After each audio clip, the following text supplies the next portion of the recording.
देखिए, अगर सेक्स की बात की जाए, टाइप ऑफ सेक्स की बात की जाए, आपकी पसंद की बात की जाए, तो सेक्स में कई तरह के सेक्सुअल एक्ट शामिल होते हैं जो दो लोग एक दूसरे के साथ करते हैं और प्लेजर उठाते हैं। इसमें कुछ सही गलत नहीं होता। अगर दो लोग अपनी आपसी रजामंदी के साथ किसी चीज को कर रहे हैं और वो अगर उसमें कंफर्टेबल है तो वो चीज उनके लिए सही हो जाती है। वहीं अगर दो में से कोई एक भी राजी नहीं है, उसको डिस्कम्फर्ट फील होता है, तो ये उनके लिए गलत हो जाती है। क्योंकि यहाँ पे मैं टाइप ऑफ सेक्स के बारे में बात करने वाली हूँ, उसमें किए जाने वाले डिफरेंट सेक्सुअल एक्ट के बारे में बात करने वाली हूँ। तो जरा बेसिक से शुरू करते हैं, जिसे हम वजाइनल सेक्स कहते हैं, जो कि बहुत ही ट्रेडिशनल सा सेक्स है। इसे वनीला सेक्स भी कहा जाता है। सदियों से चलता आ रहा है, आगे भी चलता रहेगा। ये बहुत ही नेचुरल वे ऑफ सेक्स है, किसी को सिखाने की जरूरत नहीं पड़ती। संभोग से लेके बच्चे तक की प्लानिंग का रास्ता इसी वजाइनल सेक्स से होकर ही गुजरता है। और यही एक ऐसा सेक्स है जिसमें बर्थ कंट्रोल की भी जरूरत पड़ती है। नहीं सावधानी बरतोगे तो देख लो पॉपुलेशन का क्या हाल है। ये वजाइनल सेक्स जितना एंजॉयबल है उतना रिस्की भी होता है, लेकिन लोग करते हैं।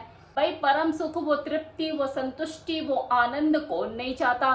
लेकिन फिर भी आपको एक चीज बता दूं कि फीमेल ऑर्गेज्म की जब बात आती है तो वो वजाइनल सेक्स से हमेशा हो, कंप्लीटली हो, और वही उसका रास्ता है, कोई गारंटी नहीं। मैक्सिमम फीमेल को वजाइनल सेक्स से ऑर्गेज्म हासिल नहीं होता, बल्कि उनको तो फोर प्ले में किए जाने वाले वो छोटे छोटे सेक्सुअल एक्ट से, चाहे वो फिंगरिंग हो गया आपका, चाहे वो लिकिंग हो गया, हगिंग हो गया, कडलिंग हो गया, फ्रॉटेज हो गया, इन सब चीजों से और खासकर क्लिटोरस स्टिमुलेशन से उन्हें सबसे ज्यादा प्लेजर और ऑर्गेज्म की प्राप्ति होती है। अब दूसरा सेक्सुअल एक्ट जो कि बड़े मजे से किया जाता है और पुरुषों की तो ये फेवरेट चीज में से एक है, दैट इज ओरल। ये है तो फेवरेट चीज देखो मर्दों की, वो हमेशा इस चीज को लेकर ललायित रहते हैं कि यार कोई आकर मेरा ओरल कर दे, फिर वो चाहे उसकी गर्लफ्रेंड हो या फिर उसकी लीगल पार्टनर। ये ओरल एक्ट मेल और फीमेल दोनों की रजामंदी से एक दूसरे को प्लेजर देने के लिए किया जाता है, जिसमें मुंह का यूज होता है, लिकिंग की जाती है, प्राइवेट पार्ट को स्टिमुलेट किया जाता है, सेंसिटिव ऑर्गन के साथ अपने जीभ की सहायता से खेला, चाटा, चूसा जाता है, जैसे मेल और फीमेल दोनों ही इंजॉय करते हैं। कम टाइम में ज्यादा मजा उठाने का सबसे बेस्ट फॉर्मूला है ये ओरल। आप चाहे तो इसे फोरप्ले में भी शामिल कर सकते हैं, या ड्यूरिंग सेक्स आप जब कर रहे हैं, सेक्स में लीन है, उस वक्त भी टाइम टू टाइम आप इसे कर सकते हैं। जैसे लगे कि हाँ कनेक्शन खत्म हो रहा है, वो इरेक्शन खत्म हो रहा है, ओरल कर लिया और दोबारा charge. Now third sexual act is anal. ये जितना आसान लगता है, जितना दिखता है जब हम उस तरह की मूवीज देखते हैं, ये उतना आसान है नहीं। एक दूसरे का कंसेंट, खासकर फीमेल पार्टनर की रजामंदी और प्रिकॉशंस के साथ चीजों को करना इस एक्ट को आसान बनाने का काम करती है। एक्स्ट्रा ल्यूब की तो इसमें जरूरत पड़ती ही है, क्योंकि थोड़ा सा अनकंफर्टेबल हो सकता है किसी भी फीमेल के लिए। और इसी सेक्स को लेके बहुत ज्यादा क्यूरोसिटी भी रहती है कि एक बार तो करके देखना है। फिर भी उनके मन में ये सवाल कई बार उठता है कि ये चीज सही है या गलत। इस चीज को तो मैं पहले ही एक्सप्लेन कर चुकी हूँ वीडियो की स्टार्टिंग में कि सेक्स में आप जो भी सेक्सुअल एक्ट करते हैं, अगर एक दूसरे की रजामंदी के साथ उसके कंफर्ट का ध्यान रखे कर रहे हैं और दोनों लोग एंजॉय कर रहे हैं, तो वो चीज आपके लिए सही हो जाती है। लेकिन वही चीज दूसरे कपल के लिए गलत हो जाती है, क्योंकि दोनों में से अगर कोई एक भी इसके लिए राजी नहीं है तो ये जबरदस्ती वाला सौदा हो जाता है। अब आप खुद से तो घूमकर अपने पीछे नहीं डाल लोगे ना, इसमें आपको अपनी फीमेल पार्टनर के कंसेंट की जरूरत पड़ेगी ही। तो वहां वो चीज गलत है, जबरदस्ती आप कर नहीं सकते, वो गलत होगा। और कंसेंट आपको मिल नहीं रहा है तो वो चीज ही गलत हो गई ना। बेटर है उस चीज को छोड़ के आप कुछ और ट्राई करो। ऐसे भी 55 भोग में से अगर एक खाने से आपके पार्टनर को या आपको बदहजमी होती है, एसिडिटी होती है, आपका पेट खराब होता है, तो उस भोग को उठाकर दूसरी तरफ रख दो ना, बाकी 54 खा लो। Now next sexual act is masturbation, जिसे सोलो सेक्स भी कहा जाता है।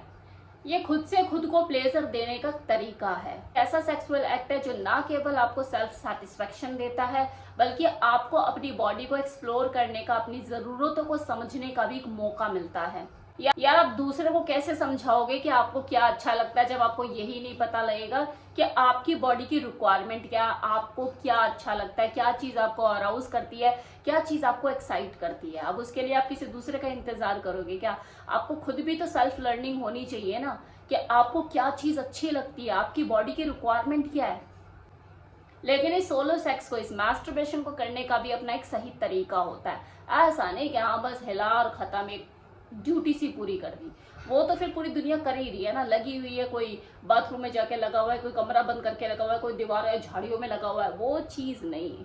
ये एक्चुअल में एक एक्ट है, सही मायनों में एक्ट है। अगर तरीके से किया जाए तो आपका स्ट्रेस कम होता है, आप अच्छा फील करते हैं, आपकी नींद बेहतर होती है, आपकी लॉनलीनेस को दूर करने का। कि यार कोई अगर सिंगल है तो कहाँ जाए, अब बीमारियां लगवा लेके जाके बाहर सेक्स कर करके, अगर अवेलेबिलिटी नहीं है, बाहर जाना रिस्क लगता है, तो इससे बेस्ट तो कोई ऑप्शन ही नहीं ना। तरीके से किया जाए और लिमिट में रह के किया जाए, तभी आपके लिए बेनिफिशियल साबित हो सकता है। और वो तरीके से कैसे किया जाए सभी इस वीडियो में बता दूंगी, तो वो नेक्स्ट वीडियो में क्या बताऊंगी, फिर यही वीडियो इतना लंबा हो जाएगा, तो किसी और वीडियो में इसके ऊपर बात करेंगे। अब नेक्स्ट हम बात कर लेते हैं।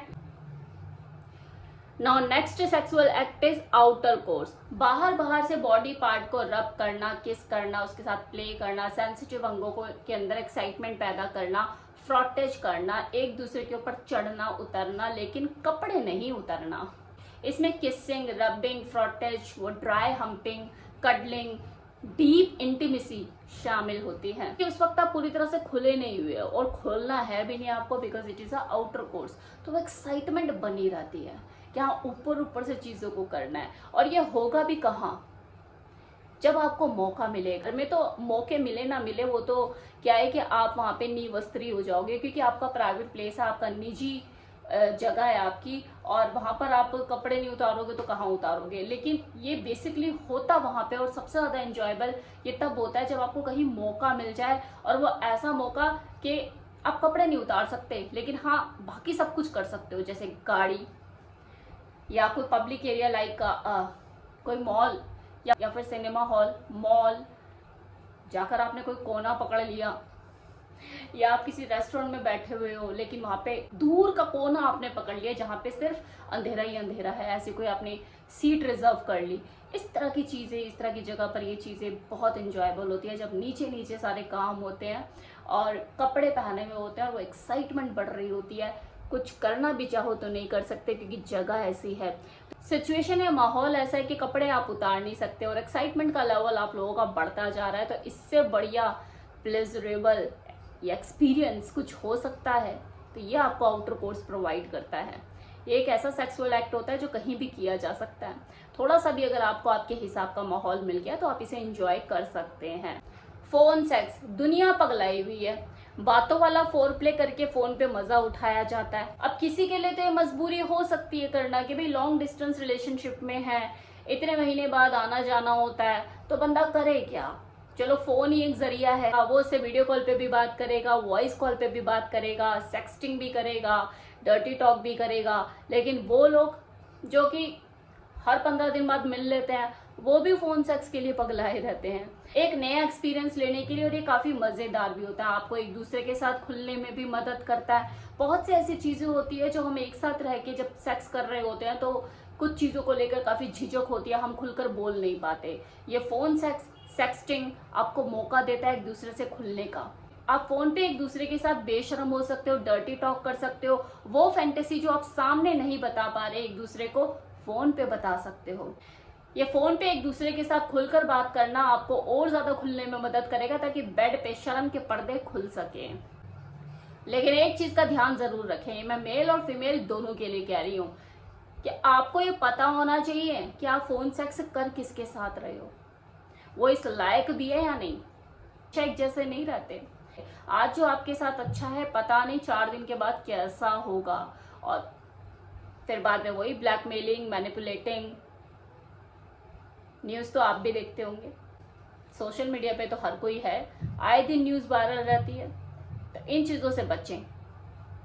सेक्सुअल एक्ट की अगर मैं लिस्ट बनाऊं तो देखो ये इतनी लंबी है कि ये वीडियो अपने आप में बहुत लंबा होता चला जाएगा। अब मुझे कहीं तो रुकना हो, बस एक चीज का ध्यान रखें, चाहे ये वनीला सेक्स हो, एनल सेक्स हो, ओरल सेक्स हो, या कोई भी सेक्स जिसको भी आप करना चाह रहे हो, वो तभी मजेदार हो सकता है जब दो लोगों की आपसी रजामंदी शामिल हो। अदरवाइज वो मैकेनिकल है और दो मशीन एक दूसरे के साथ जस्ट अपने काम को कर रही है जैसा लगता है।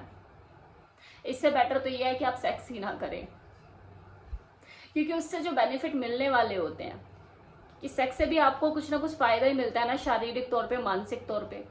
लेकिन जब आप दो लोग एक दूसरे के साथ रजामंदी से सेक्स नहीं कर रहे हैं तो वो बेनिफिट आपको मिल नहीं पाते हैं और उस सेक्स का फिर कोई मतलब नहीं रह जाता है।